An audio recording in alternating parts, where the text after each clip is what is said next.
اللہ تعالیٰ فرماتے ہیں وَفِي أَمْوَالِهِمْ حَقٌّ مَّعْلُومٌ لِلسَّائِلِ وَالْمَحْرُومِ، ان کے مالوں میں حق ہے، محروم کا بھی اور سائل کا بھی۔ حدیث مبارکہ میں آتا ہے کہ اللہ تعالیٰ بعض بندوں کو بہت کھلا رزق دیتے ہیں اور اس کا مقصد یہ ہوتا ہے کہ اس کو وہ دین پہ خرچ کریں، غریبوں پہ خرچ کریں۔ اگر وہ خرچ کرتے رہتے ہیں تو ان کو اللہ تعالیٰ رزق دیتے رہتے ہیں، اور اگر وہ خرچ کرنا بند کر دیتے ہیں تو اللہ تعالیٰ ان کا رزق بھی بند کر دیتے ہیں۔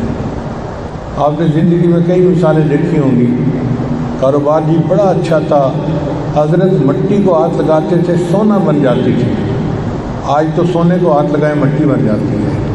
جی ہاں، جب اللہ نے دروازے کھولے تھے اس وقت ہمیں صرف اپنا من یاد رہا، دوسروں کی یاد نہیں آئی۔ کوئی بھوکا سوتا ہے، کوئی پیاسا ہوتا ہے، غریب کے بچے ننگے ہیں، اس کو زکوٰۃ دینی چاہیے، طلباء کو مدرسوں کے اندر اتنا دینا چاہیے کہ ان کو کھانا ہر 3 وقت کا آرام کے ساتھ مل سکے۔ اس کی طرف کوئی دھیان نہیں ہوتا، صرف ایک ہوتا ہے اپنا گھر، اپنی گاڑی، اپنی بیوی، اپنے بچے، اپنی جائیداد، اپنا بینک بیلنس۔ تو یہ جو اپنا اپنا اپنا ہوتا ہے نا، یہ بندے کو لے بیٹھتا ہے۔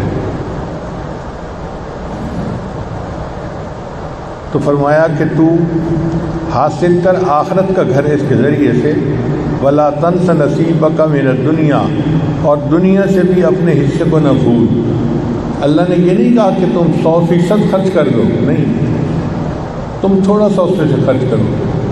اب دیکھیں، زکوٰۃ پورے مال کے اوپر نہیں، جو مال فالتو ہو، جس پر 1 سال گزر جائے ایسا نصاب کا مال، پھر زکوٰۃ فرض ہوتی ہے۔ اس کا مطلب یہ کہ اتنا مال فالتو تھا کہ پورا سال اس کو خرچ کرنے کی ضرورت پیش نہیں آئی، اپنے پاس ہی رہا۔ اب فالتو مال میں سے اللہ چاہتے تو کہہ دیتے نصف لی و نصف لک، آدھا میرے لیے میرے بندے اور آدھا تیرے لیے۔ اللہ نے ایسا نہیں کیا۔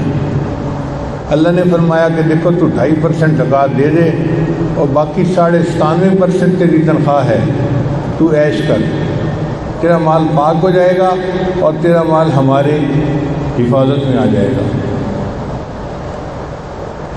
شریعت نے ایشورنس دی کہ تم زکوٰۃ ادا کرو گے تو ہم تمہارے مال کے محافظ بن جائیں گے۔